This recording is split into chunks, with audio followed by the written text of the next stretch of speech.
ശബരിമല സ്വർണ്ണക്കൊള്ളയിൽ തന്ത്രി കണ്ഠര് രാജീവർക്കെതിരെ SITയുടെ കണ്ടെത്തലുകൾ ഗുരുതരം. പോറ്റിയുമായി സാമ്പത്തിക ഇടപാടുകൾ നടന്നതിന് തെളിവ് ലഭിച്ചു. പോറ്റിയെയും തന്ത്രിയും SIT ഒരുമിച്ചിരുത്തി ചോദ്യം ചെയ്യും. അതിനിടെ ദേഹാസ്വസ്ഥത്തെ തുടർന്ന് തന്ത്രിയെ തിരുവനന്തപുരം ജനറൽ ആശുപത്രിയിൽ പ്രവേശിപ്പിച്ചു.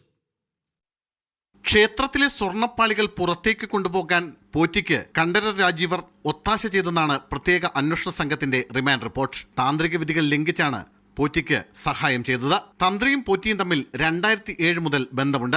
ഇരുവരും തമ്മിൽ സാമ്പത്തിക ഇടപാടുകൾ നടന്നതായും പ്രത്യേക അന്വേഷണ സംഘം കണ്ടെത്തി. ഇതിൽ വിശദമായി അന്വേഷണം നടത്താനാണ് തീരുമാനം. തന്ത്രിയെയും പോറ്റിയെയും ഒരുമിച്ചിരുത്തി ചോദ്യം ചെയ്യും. ഇതിനായി ഉടൻ കസ്റ്റഡി അപേക്ഷ നൽകും. പത്മകുമാറിന്റെയും ഗോവർദ്ധന്റെയും മൊഴികളാണ് രാജീവരുടെ അറസ്റ്റിലേക്ക് നയിച്ചത്. ഇത് സാധൂകരിക്കുന്ന തെളിവുകളും SIT ശേഖരിച്ചിരുന്നു. തന്ത്രിയുടെ വീട്ടിലും മറ്റ് സ്ഥാപനങ്ങളിലും SIT പരിശോധന നടത്തും. തന്ത്രിയുടെയും പോറ്റിയുടെയും ബാങ്ക് അക്കൗണ്ടുകളും പരിശോധിക്കും. അന്വേഷണം പൂർത്തിയാക്കാൻ ഇനി ചുരുങ്ങിയ ആഴ്ചകൾ മാത്രമാണ് പ്രത്യേക അന്വേഷണ സംഘത്തിന് മുന്നിലുള്ളത്. SITയുടെ അന്വേഷണം ശരിയായ ദിശയിലാണെന്നാണ് സർക്കാർ നിലപാട്. വളരെ ശരിയായ രൂപത്തിലാണ് അന്വേഷണം പോകുന്നതെന്ന് അന്വേഷണത്തിന് നേരെ മേൽനോട്ടം വഹിക്കുന്ന ഹൈക്കോടതി ഡിവിഷൻ ബെഞ്ച് വ്യക്തമാക്കുകയുണ്ടായി. എന്ന് മാത്രമല്ല, ഒരു സമ്മർദ്ദവും SITക്ക് മുകളിൽ ഇല്ല എന്നതും ഹൈക്കോടതി വ്യക്തമാക്കി.